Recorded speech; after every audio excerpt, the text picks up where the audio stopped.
Hello, good morning बेटा। अभी हम लोग 11th क्लास केमिस्ट्री पढ़ रहे हैं और आपका चैप्टर चल रहा है दैट इज थर्ड, जो कि एक्चुअली में classification of element and periodicity in properties है। और लास्ट वीडियो में मैंने आपको up to the IUPAC nomenclature of elements above atomic number 100 या उससे ऊपर के उनके लिए हमने डिस्कस किया था that how can be avoid the situation of confusion, और एक अलग से सिस्टम हमने उनके लिए पढ़ा था नोमेनक्लेचर का।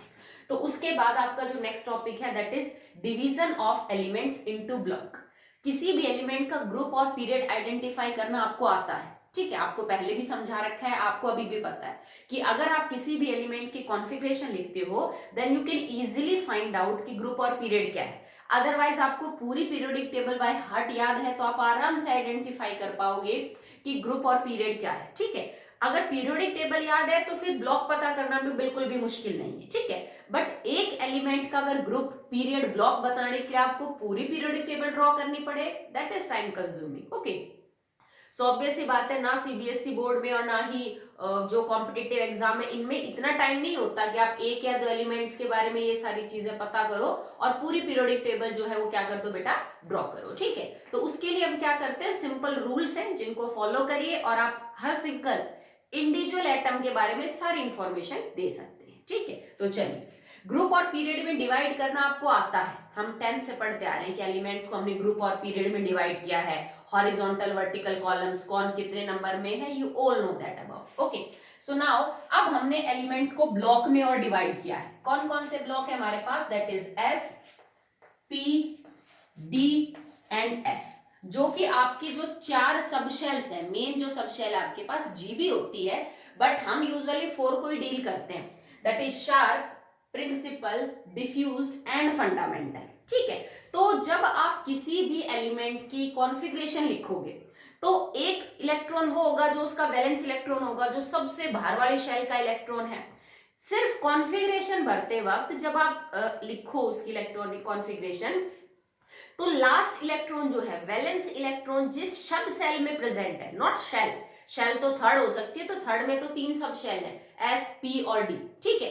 तो जब आपका वैलेंस इलेक्ट्रॉन जिस सब शेल में एंटर करता है उस सब शेल के अकॉर्डिंग ही उसका ब्लॉक जो है वो डिसाइड होता है। अगर आपका valence electron S subshell के अंदर है, डजंट मैटर कि वो 1s है कि 2s है कि 3s है कि 4s है, कोई फर्क नहीं पड़ता उससे, वो S ब्लॉक एलिमेंट होगा। अगर आपका जो वैलेंस इलेक्ट्रॉन है वो P सब शेल के अंदर एंटर कर रहा है, जो सबसे बाहर वाली शेल है, बाहर वाली भी चलो आगे तुम समझोगे इस चीज को, मतलब यूं समझ लो बेटा कि लास्ट इलेक्ट्रॉन जिस सब शेल में एंटर हुआ है, सीधी सी बात ये है वो आपका ब्लॉक है। ये से P में हुआ तो P, D में हुआ तो D और F में एंटर हो रहा है तो it is an F block element, simple सी बात है। तो हमने ब्लॉक्स क्लासिफाई कैसे किए, according to the configuration. Configuration देख के जो वैलेंस इलेक्ट्रॉन जिस भी सब शेल में एंटर कर रहा है उसी हिसाब से हमने उस एलिमेंट का ब्लॉक बना दिया, ओके। तो चलिए अब one by one in elements को स्टडी करते हैं इन देयर ब्लॉक, क्लियर है। चलिए सबसे पहले बात करते हैं अबाउट S ब्लॉक एलिमेंट। तो किन को S ब्लॉक एलिमेंट बोलेंगे, the element in which last electron enters in any S subshell. any से मेरा मतलब ये रहेगा बेटा, it can be 1s, 2s, 3s, 4s and so on up to 7s, ठीक है। अब तक हम 7s को ही डील करते हैं। तो अगर तुम्हें लगे कि तुम्हारे एलिमेंट का जो लास्ट इलेक्ट्रॉन है, जिसे हम वैलेंस इलेक्ट्रॉन भी बोलते हैं, ठीक है, ज्यादा भी हो सकते हैं बेटा, ओके, वैलेंस इलेक्ट्रॉन तो एक से ज्यादा भी होते हैं। तो जब आपका लास्ट इलेक्ट्रॉन जिस सबशेल के अंदर प्रेजेंट है वही आपका ब्लॉक है, और अगर वो S सबशेल में प्रेजेंट है तो हम उसको S ब्लॉक एलिमेंट जो है वो बोलेंगे। क्वाइट सिंपल, नथिंग एल्स, ठीक है। अब देखो S के अंदर मैक्सिमम 2 इलेक्ट्रॉन हो सकते हैं, तो मतलब 2 ही पॉसिबिलिटी है बेटा, या तो जब आप इलेक्ट्रॉनिक कॉन्फ़िगरेशन लिखोगे तो S के अंदर 1 होगा या S के अंदर 2, बस बात खत्म भाई, इसके अलावा तो कोई गुंजाइश बनती ही नहीं है। या तो आपका S 0 होगा तो मतलब वो S ब्लॉक एलिमेंट है ही नहीं, क्योंकि उसमें तो S में इलेक्ट्रॉन ही नहीं है।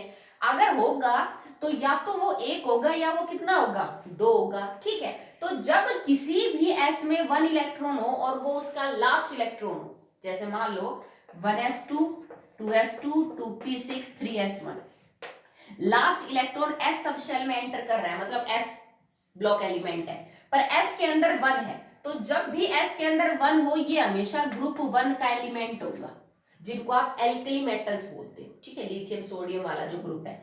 या फिर S2 हो सकता है, जैसे मैग्नीशियम के केस में इट इज 2s2, तो S2 का मतलब है हमेशा ग्रुप सेकंड होगा, ऑलवेज, कभी इसमें कोई वेरिएशन मिलेगा ही नहीं आपको।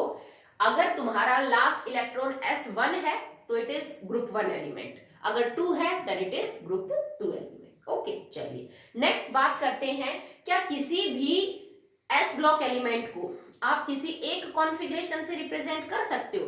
बेटा एक होती है इलेक्ट्रॉनिक कॉन्फ़िगरेशन और एक होती है जर्नल आउटर इलेक्ट्रॉनिक कॉन्फ़िगरेशन, ठीक है। तो जर्नल आउटर इलेक्ट्रॉनिक कॉन्फ़िगरेशन का मतलब है, अब हम पूरी डिस्कस नहीं करेंगे 1s से लेके, सिर्फ बाहर वाली शेल की कॉन्फ़िगरेशन, और जर्नल का मतलब कि ये वो कॉन्फ़िगरेशन होगी जो सारा ब्लॉक फॉलो करेगा, कोई एक एलिमेंट नहीं, पूरा ब्लॉक। तो एस ब्लॉक एलिमेंट्स की जर्नल कॉन्फ़िगरेशन होती है NS1 to 2, मतलब n आपका प्रिंसिपल क्वांटम नंबर है, ये n आपके पास 1 2 3 4 5 6 7 हो सकता है, आगे भी हो सकता है अगर बड़ा एटॉमिक नंबर है। s सबशेल है, या तो उसमें एक इलेक्ट्रॉन होगा या 2 होगा। अब जितने भी s ब्लॉक एलिमेंट है वो सब इस कॉन्फ़िगरेशन में फिट होते हैं, but this is the outer electronic general outer electronic configuration. ये बाहर की बताइए, मैंने अंदर 1s से स्टार्ट नहीं किया, मैं आउटर बता रही हूँ, जो सबसे बाहर वाले शेल की कॉन्फ़िगरेशन है वो NS1 to 2 होगी, ठीक है। s में या तो एक इलेक्ट्रॉन होगा या 2, n तो कुछ भी हो सकता है, स्टार्टिंग फ्रॉम 1 to 7 और 8 कुछ भी हो सकता है। ओके, चलो अब हम लिख देते हैं कौन कौन से एलिमेंट प्रेजेंट है एस ब्लॉक एलिमेंट में, ठीक है। देखो बेटा, एक तो हाइड्रोजन की तो पोजीशन आपको पता है सस्पिशियस है, रखते हैं हम उसको एल्कली मेटल में, बट वो हेलोजन जैसी भी प्रॉपर्टी शो करती है तो हम उसको थोड़ा अवॉइड करते हैं। तो ग्रुप 1 क्या है आपका?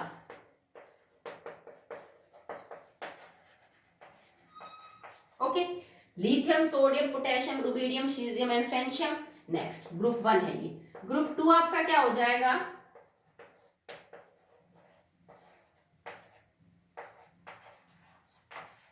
ठीक है, it is beryllium magnesium calcium strontium barium radium. तो ग्रुप 2 के ये आपके हो गए एलिमेंट बेटा 6, और ग्रुप 1 के ये एलिमेंट हो गए 6, अगर आप हाइड्रोजन को इंक्लूड कर रहे हो तो वो हो जाएगा 7वां। तो ये टोटल 12 जो एलिमेंट आपके पास है ये एस ब्लॉक एलिमेंट है, ठीक है।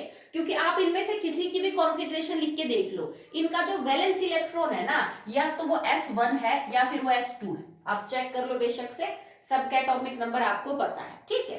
तो एस ब्लॉक एलिमेंट वो है जिनमें last electron any S subshell में एंटर करता है, अगर उस एस सब शेल में S1 है तो वो ग्रुप 1 का एलिमेंट है, ठीक है। अगर वो S2 है तो वो ग्रुप 2 का एलिमेंट है, क्योंकि 1 वालों की वैलेंसी 1 होती है, तो मतलब आउटर मोस्ट इलेक्ट्रॉन शेल में एक इलेक्ट्रॉन है, इनकी वैलेंसी 2 है, तो मतलब आउटर मोस्ट शेल में क्या है बेटा? 2 इलेक्ट्रॉन है। बात समझ आई? तो ये टोटल सारे आपको ग्रुप वाइज सब याद है, सबका एटॉमिक नंबर, सबका सिंबल, सबका नाम सब आपको पता है। पीरियड भी आप आराम से बता सकते हो, इनका पीरियड क्या है? 2 3 4 5 6 7, सिंपल है। कॉन्फ़िगरेशन से भी बता दोगे, जैसे मैं बेरिलियम की लिखूं 1s2 2s2, क्लियर है। तो बाहर वाली शेल कौन सी है? सेकंड, तो पीरियड क्या हुआ? सेकंड। लास्ट इलेक्ट्रॉन किस में एंटर कर रहा है? एस में, तो ब्लॉक कौन सा हुआ? एस, ठीक है। Period is second, block is S. S में भी इलेक्ट्रॉन कितने हैं? 2, तो ग्रुप कितना हुआ? 2। हो गई सारी चीजें, एटॉमिक नंबर, नाम, मास सब पता है आपको।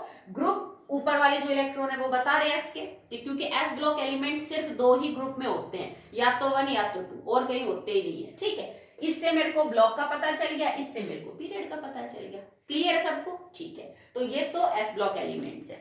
अब बात कर लेते हैं about the general properties of S block elements. माना कि एस ब्लॉक एलिमेंट में सारे के सारे ही मेटल हैं, और ये वो मेटल है that are very very reactive, sodium है, पोटेशियम है आपके पास, मैग्नीशियम है, कैल्शियम है। तो जब एलिमेंट्स को हमने ब्लॉक में डिवाइड किया तो ब्लॉक की भी अपनी कुछ प्रॉपर्टीज होती हैं, जैसे एस ब्लॉक एलिमेंट कोई होगा तो भाई जर्नली वो ऐसे ऐसे होंगे, अगर पी ब्लॉक होगा तो जर्नली वो ऐसे होंगे। अब एक कॉमन सी बात है कि एस ब्लॉक में सारे के सारे मेटल है, ना कोई नॉन मेटल है ना कोई मेटलॉइड है, तो जितनी भी मेटल की प्रॉपर्टीज है वो सब की सब एस ब्लॉक एलिमेंट्स की प्रॉपर्टी होंगी। क्लियर है? ठीक है, क्योंकि सारे मेटल है तो मेटल वाले सारे गुण जो है वो इन एलिमेंट्स के अंदर आपको जो है बेटा वो देखने को मिलेगी। अब कौन कौन सी है, चलो मेटल की प्रॉपर्टी मैं जस्ट रिवाइज करवा देती हूँ, इस पे इतना टाइम क्यों लगाना, आपकी पढ़ी हुई 10th क्लास के अंदर। ठीक है, तो सबसे पहले बात करें, so they are malleable and ductile. ज्यादातर मैं 100% नहीं कह सकते आप, जैसे सोडियम पोटेशियम के बारे में बहुत सी बातें हैं जो एक्सेप्शनल हैं, तो we are talking about generally. So generally they are malleable and ductile because they are metals. तो मेटल्स के अंदर ये जो प्रॉपर्टी है वो होती है। वैलेंस इलेक्ट्रॉन जो है या तो इनके अंदर 1 होंगे या फिर 2। ओके, सो वैलेंस इलेक्ट्रॉन में भी 1 और 2 होते हैं, तो वैलेंसी भी इनकी या तो 1 होगी या 2 होगी। ग्रुप 1 वालों की वैलेंसी और वैलेंस इलेक्ट्रॉन 1, ग्रुप 2 वालों की वैलेंसी और वैलेंस इलेक्ट्रॉन कितने हो जाएंगे बेटा, 2 हो जाएंगे। ठीक है, they are soft metals, they are soft metals. अब तुम कहोगे मैडम मेटल्स तो जनरली हार्ड है, बिल्कुल है बेटा, पर अभी बहुत से मेटल बचे हुए हैं, आपके पास सिर्फ ये 12 है। उन बाकी बचे हुए मेटल जैसे मैं टंगस्टन, आयरन, क्रोमियम, एल्यूमिनियम, उनके साथ अगर इनका कंपैरिजन करूं तो उनके मुकाबले में ये मेटल सॉफ्ट है। जैसे आपको याद होगा कि सोडियम और पोटेशियम को तो हम नाइफ से भी कट कर सकते हैं। सो एस ब्लॉक एलिमेंट जो है ना वो मेटल्स हैं, बट वो सॉफ्ट इन नेचर है। ठीक है, they have low melting point and boiling point. अब इसका ये मतलब नहीं है कि 5, 10, 15, 20 डिग्री ना बेटा, comparative to the rest of metals. ठीक है, जिनका बहुत हाई है, जैसे आयरन का 1000 से ऊपर है, 1035 के आसपास कुछ है, 1535 सॉरी, ठीक है, डिग्री सेल्सियस।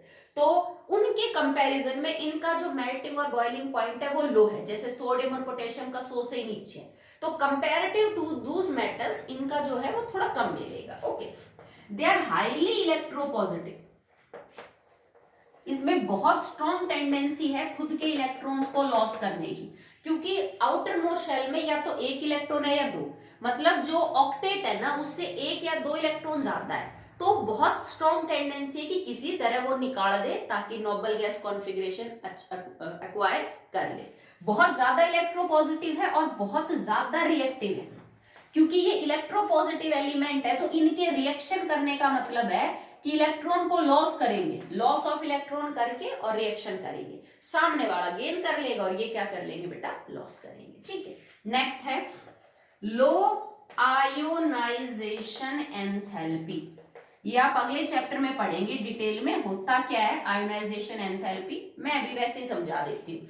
आयोनाइजेशन एंथैल्पी वो एनर्जी है जो आप किसी एटम को देते हो ताकि वो अपने अंदर से इलेक्ट्रॉन बाहर कर दे। जैसे मुझे अगर सोडियम में से एक इलेक्ट्रॉन निकाल के उसे सोडियम पॉजिटिव और इलेक्ट्रॉन में कन्वर्ट करना है, तो अपने आप सोडियम इलेक्ट्रॉन नहीं देगा, आपको उसको फोर्स करना पड़ेगा। इलेक्ट्रॉन निकालने के लिए तुम्हें एनर्जी देनी पड़ेगी। तो जो एनर्जी दी जाती है किसी एटम को आयन में कन्वर्ट करने के लिए, उसको हम आयोनाइजेशन एंथैल्पी बोलते हैं। और ये आयन कटायन नहीं होनी चाहिए, इस बात का ध्यान रखिए, क्योंकि नेगेटिव बनाने के लिए दूसरी एनर्जी यूज होती है। तो क्योंकि इनमें तो खुद बहुत अच्छी टेंडेंसी है, तो खुद चाहते हैं, सोडियम तो खुद चाहता है कि एक इलेक्ट्रॉन ले लो ताकि मैं बन जाऊं नियॉन जैसा, तो ये थोड़ी सी एनर्जी से ही अपना इलेक्ट्रॉन दे देते हैं। अगर कोई नहीं चाहता ना कि वो अपना इलेक्ट्रॉन दे, तो तुम्हें बहुत एनर्जी लगानी पड़ेगी तब इलेक्ट्रॉन बाहर निकलेगा। ये तो खुद चाहते हैं कि आप इनका इलेक्ट्रॉन ले लो ताकि ये अपनी नोबल गैस कॉन्फ़िगरेशन पूरा कर ले, तो बहुत कम एनर्जी के साथ ही आपको क्या कर देंगे बेटा, जो इलेक्ट्रॉन है वो दे देंगे। ठीक है, क्योंकि इनमें इलेक्ट्रॉन देने की टेंडेंसी बहुत है। Loss of electron is known as oxidation. तो ये सारे अच्छे क्या है, reducing agent, they are all strong reducing agent because they have strong tendency to get oxidized. Okay, अब because ज्यादातर मेटल है, so they are good conductor of heat and electricity, good conductor of heat and electricity. ठीक है, metals हैं तो ज्यादातर compound के अंदर इनके जो बॉन्ड बनेंगे दैट विल बी आयनिक। ठीक है, देखो अलग से तुम्हें कुछ याद नहीं करना, मेटल है ना तो मेटल वाले ज्यादातर गुण इनके अंदर होंगे, मैक्सिमम ये जो कंपाउंड बनाएंगे वो आयनिक होंगे। भाई कुछ एक्सेप्शन तो होंगे, जैसे बेरिलियम जो है ना वो कुछ कंपाउंड्स कोवलेंट बनाता है, जिसका रीजन आपको आगे मिल जाएगा, अभी तो सिर्फ इनको ब्रीफ कर रहे हो और कुछ नहीं। ठीक है, तो with some exception of beryllium ज्यादातर कंपाउंड आयनिक है। अगर आप इन मेटल्स को फ्लेम के ऊपर जलाओ, मतलब आग में इन मेटल्स को जलाओ, तो ज्यादातर मेटल्स आग को अपना एक कलर देते हैं, जैसे कोई ग्रीन कलर देगा आग को, कोई ब्लू, कोई रेड, ठीक है, एक्सेप्ट बेरिलियम एंड मैग्नीशियम। अगर मैं बेरिलियम और मैग्नीशियम को छोड़ दूं तो ज्यादातर मेटल जब आग में जलाए जाते हैं तो उस आग को अपना क्या दे देते हैं बेटा, थोड़ा सा कलर इंपार्ट करते हैं, ठीक है। जैसे कभी कॉपर के तार को जला के देखना आप गैस के ऊपर, अलग ही फ्लेम का कलर हो जाता है, ठीक है। हमेशा फ्लेम जो है एलपीजी की वो ब्लू नहीं रहती, वो रंग बदलती है अगर आप किसी चीज को उसके ऊपर क्या करते हो बेटा, जलाते हो, ठीक है। तो this is all about the S block element. Clear आपको? सिंपल है, कुछ नहीं याद करना पड़ा आपको, ऐसे अलग से कोई बात ही नहीं आई। General outer electronic configuration NS122, एक इलेक्ट्रॉन है ग्रुप 1, दूसरा इलेक्ट्रॉन है ग्रुप 2। ग्रुप 1 में कौन से एलिमेंट, डिक्रीजिंग ऑर्डर ना sorry increasing order of atomic number, आपको पता है। ग्रुप 2 के elements increasing order of atomic number, आपको पता है। तो देखो 10th काम आई ना, आपको याद ही नहीं करना पड़ा कि एस ब्लॉक एलिमेंट कौन से, सिंपल याद रखो 1 और 2 जो ग्रुप है वो एस ब्लॉक एलिमेंट है। क्लियर है? चलिए अब हम स्टार्ट करते हैं with the P block elements.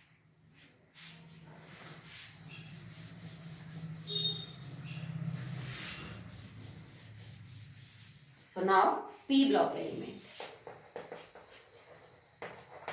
अब p block elements उन elements को बोला जाएगा बेटा in which the last electron enters in any of p subshell। अगर आपको कॉन्फ़िगरेशन लिखते वक्त ये रियलाइज हो कि जो लास्ट इलेक्ट्रॉन है इस एलिमेंट का वो p सबशेल के अंदर एंटर कर रहा है, वो p कौन सी भी हो सकती है, it can B 2p 3p 4p 5p 6p and so on, ठीक है। और एक ये भी हो सकता है क्योंकि s के अंदर तो एक ही ऑर्बिटल था, तो बेटा जगह वही थी इलेक्ट्रॉन के जाने की, पर p में तो 3 ऑर्बिटल है, तो इस बात से कोई फर्क नहीं पड़ता कि वो x में जा रहा है कि y में कि z में, क्योंकि p के तीनों ऑर्बिटल बराबर बराबर एनर्जी के होते हैं and they are called as degenerate orbitals. तो किसी भी p सब शेल में जाए या p सब शेल के किसी भी ऑर्बिटल में जाए x y z में, वो एलिमेंट्स कौन से होंगे, p ब्लॉक एलिमेंट्स होंगे। क्लियर है आपको? ठीक है। अगर इलेक्ट्रॉनिक कॉन्फ़िगरेशन लिखते वक्त जो लास्ट इलेक्ट्रॉन है वो any one of p subshell में जा रहा है, चाहे वो 2 3 4 p कुछ भी है, या p के किसी भी ऑर्बिटल में जा रहा है, px py pz, तो उस एलिमेंट को आप p ब्लॉक एलिमेंट बोलेंगे। क्लियर है? ठीक है। तो पीरियोडिक टेबल में कौन से हैं p block element, group number 13 to group number 18, ठीक है। 13 से 18 के बीच में जो एलिमेंट है वो सारे के सारे क्या है बेटा, आपके p ब्लॉक एलिमेंट है, ठीक है। अगर मैं s ब्लॉक एलिमेंट में हाइड्रोजन को कंसीडर करूं, माना कि उसका बिहेवियर थोड़ा एनोमलस है, तो 12 और 1 13 एलिमेंट होते हैं s ब्लॉक एलिमेंट में। अगर मैं p ब्लॉक एलिमेंट में चेक करूं तो देखो एक बार बना ही देती हूँ, सारे के सारे आपको याद है ना, तो आपको दिक्कत नहीं आएगी, तो आपको पता तो हो कम से कम p ब्लॉक एलिमेंट्स कौन कौन से होते हैं। तो चलिए स्टार्ट करते हैं। ग्रुप 13 14 15 16 17 और ये हो गया आपका 18, ठीक है। तो चलिए इधर लिखते हैं।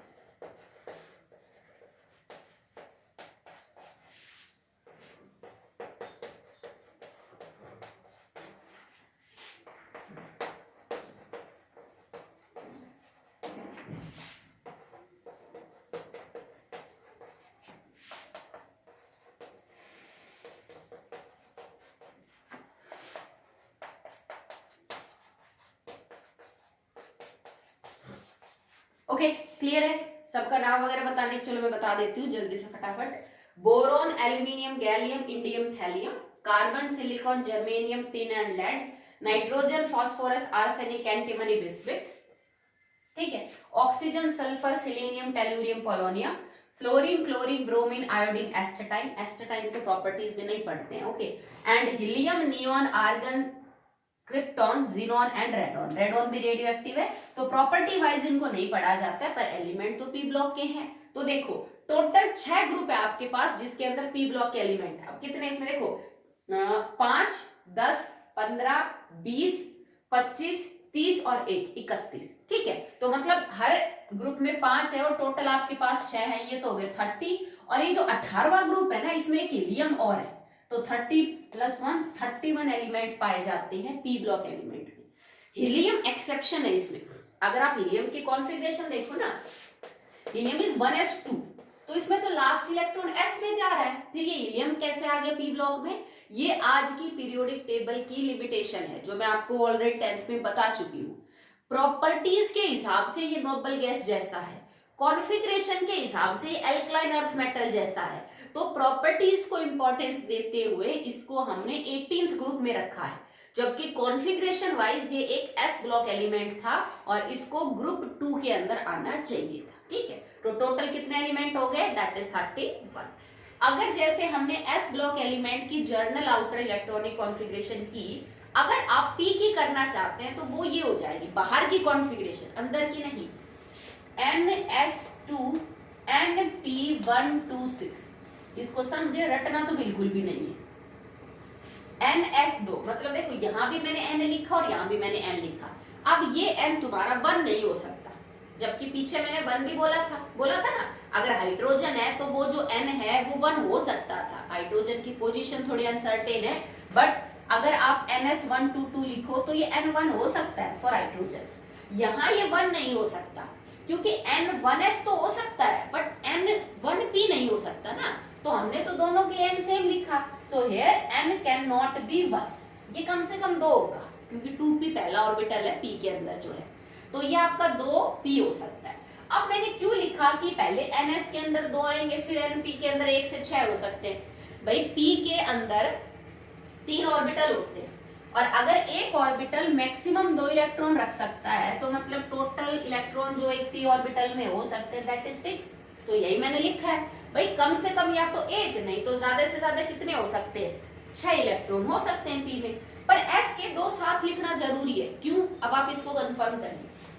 अगर मैं नाइट्रोजन की कॉन्फ़िगरेशन लिखूं, it is 1s2 2s2 2p3, इसको तो मैं कंसीडर करूंगी नहीं। क्यों? क्योंकि मैं जर्नल आउटर इलेक्ट्रॉनिक कॉन्फ़िगरेशन लिख रही हूँ, बाहर की शेल की।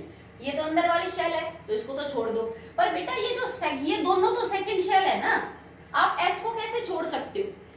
सेकंड शेल तुम्हारी बाहर वाली शेल है, पर सेकंड के अंदर तो sp और pp है, तो मुझे आउटर में दोनों को लिखना पड़ेगा, मैं s को नहीं छोड़ सकती।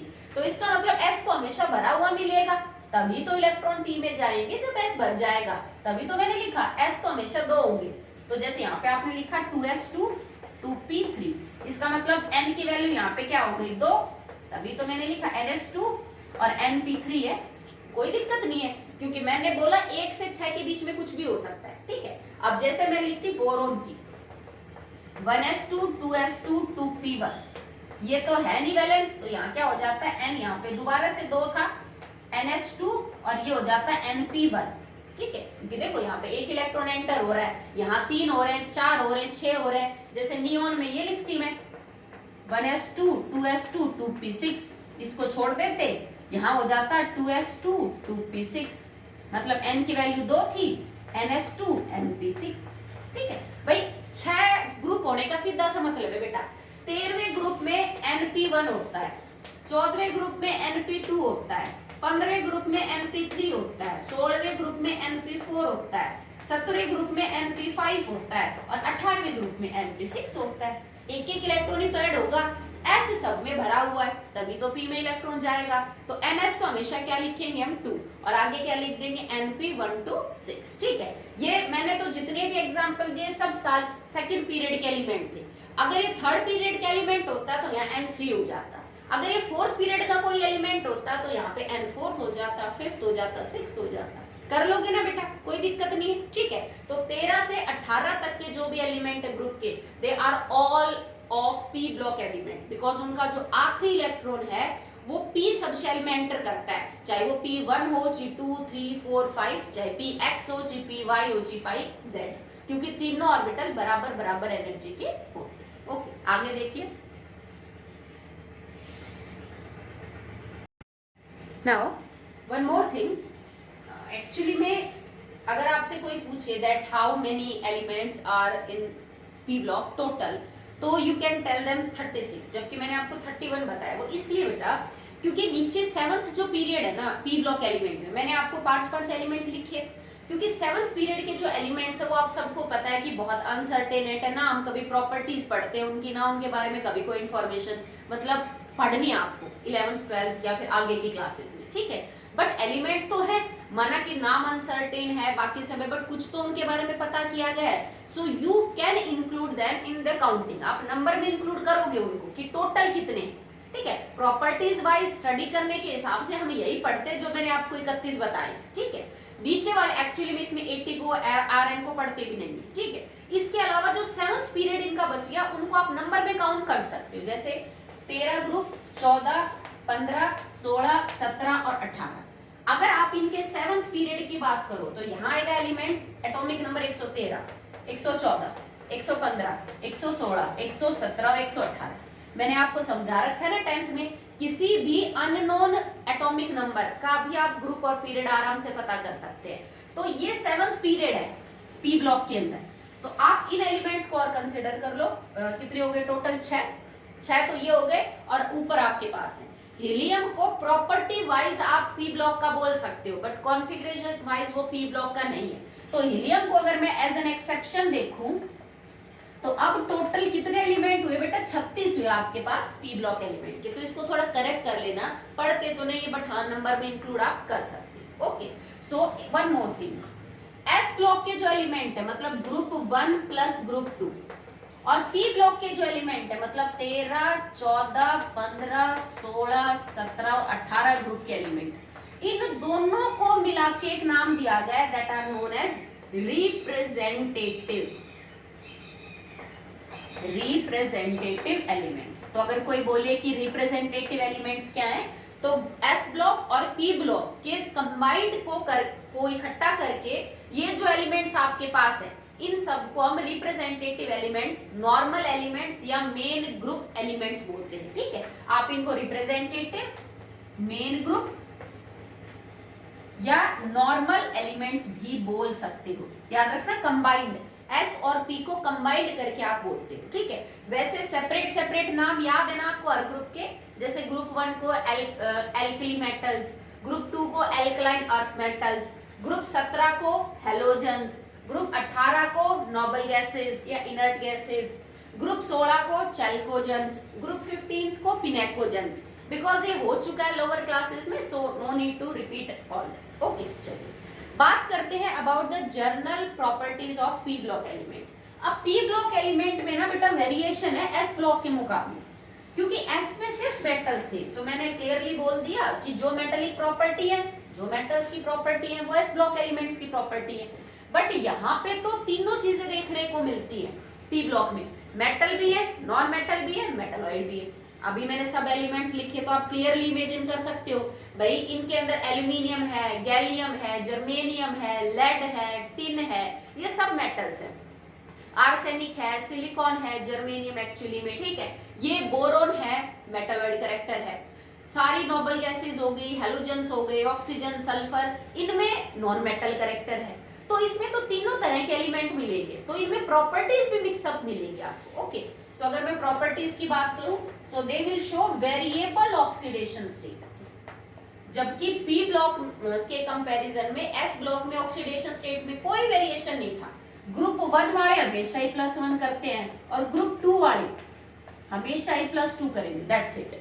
जबकि पी ब्लॉक के एलिमेंट तो बहुत ज्यादा ऑक्सीडेशन स्टेट दिखा सकते हैं। मतलब अगर मैं एक एग्जांपल दूं नाइट्रोजन का, तो नाइट्रोजन -3, -2, -1, 0, +1, +2, +3, +4, +5, ये अकेला नाइट्रोजन कर सकता है।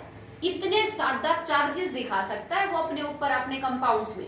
तो पी ब्लॉक एलिमेंट बहुत वैरायटी दिखाते हैं ऑक्सीडेशन स्टेट में, जिसको आप चार्ज कह सकते हो, ठीक है। किसी कंपाउंड में किसी एलिमेंट के ऊपर चार्ज क्या है, जैसे CuO में इस पे 2 नेगेटिव, इस पे 2 पॉजिटिव, तो नॉन मेटल बड़ी वेरिएशन दिखाते हैं। ओके, आयोनाइजेशन एंथैल्पी हाई है, क्योंकि तुमने पढ़ा है आयोनाइजेशन एंथैल्पी साइज के ऊपर इनवर्स रिलेट करती है। जैसे जैसे तुम लेफ्ट टू राइट जाओगे, एस से पी ब्लॉक एलिमेंट की तरफ जाओगे, साइज घटेगा, साइज घटेगा तो आयोनाइजेशन एंथैल्पी बढ़ेगी, क्योंकि फ्लोरीन में से एक इलेक्ट्रॉन निकाल के उसको F पॉजिटिव करना बड़ा ही मुश्किल है बेटा, क्योंकि वो चाहता ही नहीं इलेक्ट्रॉन बाहर जाए, उसको तो लेना है, तुम उसका निकाल रहे हो तो वो नहीं चाहेगा ना इलेक्ट्रॉन देना, बिकॉज ये नॉन मेटेलिक कैरेक्टर बढ़ रहा है। जब आप लेफ्ट टू राइट जाओगे तो नॉन मेटेलिक कैरेक्टर इंक्रीज होगा, तो टेंडेंसी टू लूज इलेक्ट्रॉन घटेगी बेटा, tendency to lose electron decrease होगी। तो इसका मतलब आपको बहुत एनर्जी देनी पड़ेगी, तब जाके आपका जो इलेक्ट्रॉन है वो क्या होगा बेटा, बाहर होगा। ठीक है, इसके अलावा अगर मैं बात करूं स्टेट की, तो इनमें ना वैरायटी है। कुछ पी ब्लॉक एलिमेंट आपको सॉलिड स्टेट में मिलेंगे, जैसे सल्फर है, आयोडीन है, फास्फोरस है।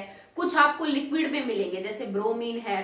कुछ आपको गैसेस मिलेंगे, जैसे सारी नोबल गैसेस हैं, जैसे आपके हेलोजेंस हैं, ये आपको किस में मिल जाएंगे, इन द गैसेस स्टेट मिलेंगे। ठीक है, मेटेलिक कैरेक्टर के बारे में मैंने समझा दिया कि जब आप लेफ्ट टू राइट जाओगे तो इनमें मेटेलिक कैरेक्टर कम है, ये नॉन मेटेलिक ज्यादा है। ठीक है, एस ब्लॉक एलिमेंट सारे ही मेटेलिक थे, और ये सारे के सारे जो है मेटल्स भी नहीं है, सारे नॉन मेटल भी नहीं है, पर एस से पी ब्लॉक जाने में इनका जो मेटेलिक कैरेक्टर बेटा वो क्या हो जाता है, कम हो जाता है। एस ब्लॉक एलिमेंट ज्यादातर आयनिक बॉन्ड बना रहे थे, तो ये ज्यादातर कोवलेंट बनाएंगे। ऐसा भी नहीं है कि इनमें आयनिक नहीं बनेंगे, पी ब्लॉक एलिमेंट में जो मेटल है वो आयनिक भी बनाएंगे, पर ज्यादातर जो कंपाउंड बनेंगे पी ब्लॉक एलिमेंट के दैट आर कोवलेंट। उनका नेचर कैसा होगा बेटा, कोवलेंट होगा। ठीक है, तो इनका जो मेल्टिंग और बॉइलिंग पॉइंट है वो भी आपको क्या मिल सकता है, थोड़ा सा लो मिल सकता है। Okay, so that will be all in the properties of P block element. तो आज हम दो ही करेंगे,